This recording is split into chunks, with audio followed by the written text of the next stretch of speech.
Assalamualaikum Ustadz, maaf mengganggu perjalanannya. Saya mencari Ustadz kemana-mana dan alhamdulillah bisa bertemu di sini.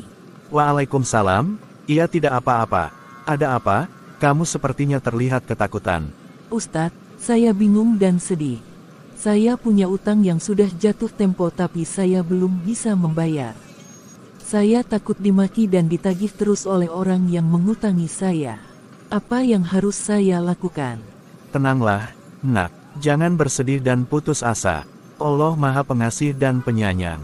Allah tidak akan membebani hambanya di luar kemampuannya.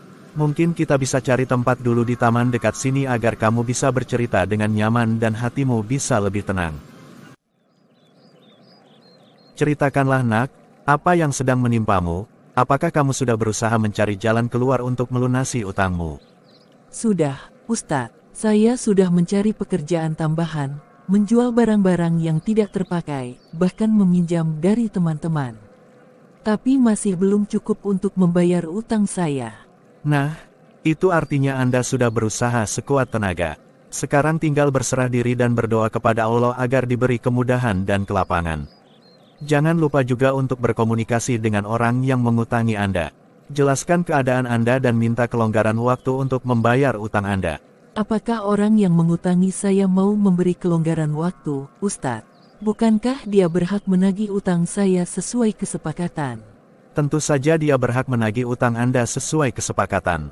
Tapi jika Anda benar-benar dalam kesulitan, dia seharusnya memberi kelonggaran waktu atau bahkan menghapuskan utang Anda jika dia mampu. Itu lebih baik baginya di sisi Allah. Benarkah begitu, Ustadz? Ya, benar. Allah berfirman dalam Al-Quran Surat Al-Baqarah ayat 280, dan jika orang yang berhutang itu dalam kesukaran, maka berilah tangguh sampai dia berkelapangan. Dan menyedekahkan sebagian atau semua utang itu, lebih baik bagimu, jika kamu mengetahui. Ayat itu juga menunjukkan betapa pentingnya urusan utang piutang dalam Islam. Bahkan ayat terpanjang dalam Al-Quran adalah mengenai utang piutang. Subhanallah, ayat itu sangat indah dan menyentuh hati saya. Benar sekali, Islam mengatur segala urusan manusia dengan sempurna dan adil. Karena itu kita harus taat kepada Allah dan Rasul-Nya dalam segala hal. Ustadz, dari yang saya alami sekarang, tentu saja saya belajar agar tidak mengalami hal yang sama. Saya ingin menghindari utang di masa depan. Apa yang harus saya lakukan? Ada beberapa cara yang bisa Anda lakukan untuk menghindari utang, antara lain, 1. Bikin budget bulanan. Anda harus menentukan berapa uang yang Anda butuhkan untuk keperluan pokok dan kebutuhan lainnya. Anda juga harus menyisihkan uang untuk ditabung dan membayar utang jika ada. Dengan membuat budget, Anda bisa mengontrol pengeluaran Anda agar tidak melebihi pemasukan.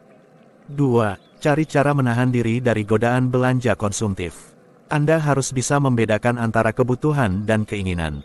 Jangan mudah tergoda untuk membeli barang-barang yang tidak Anda butuhkan hanya karena ada diskon atau promo. Belanja sesuai dengan budget yang sudah Anda tetapkan.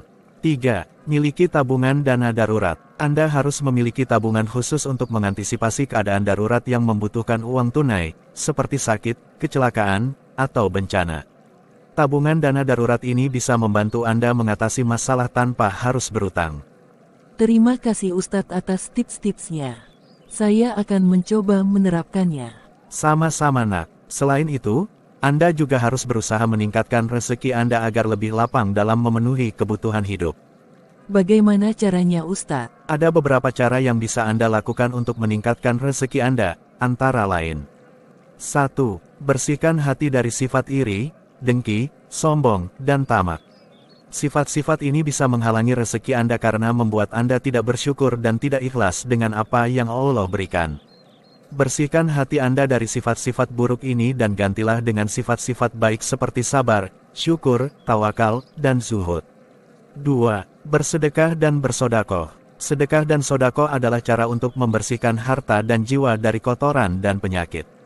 Dengan bersedekah dan bersodakoh, Anda menolong orang lain yang membutuhkan dan sekaligus menarik rezeki dari Allah. Allah akan melipat gandakan pahala dan balasan bagi orang-orang yang bersedekah dan bersodakoh. 3. Berusaha dan berinovasi. Rezeki tidak akan datang dengan sendirinya tanpa usaha. Anda harus berusaha sekuat tenaga untuk mencari rezeki yang halal dan baik. Anda juga harus berinovasi untuk meningkatkan kualitas diri dan pekerjaan Anda agar lebih produktif dan kompetitif. 4. Berdoa dan berzikir kepada Allah. Doa dan zikir adalah senjata orang beriman. Dengan berdoa dan berzikir, Anda menunjukkan ketergantungan dan kepercayaan Anda kepada Allah sebagai pemberi rezeki.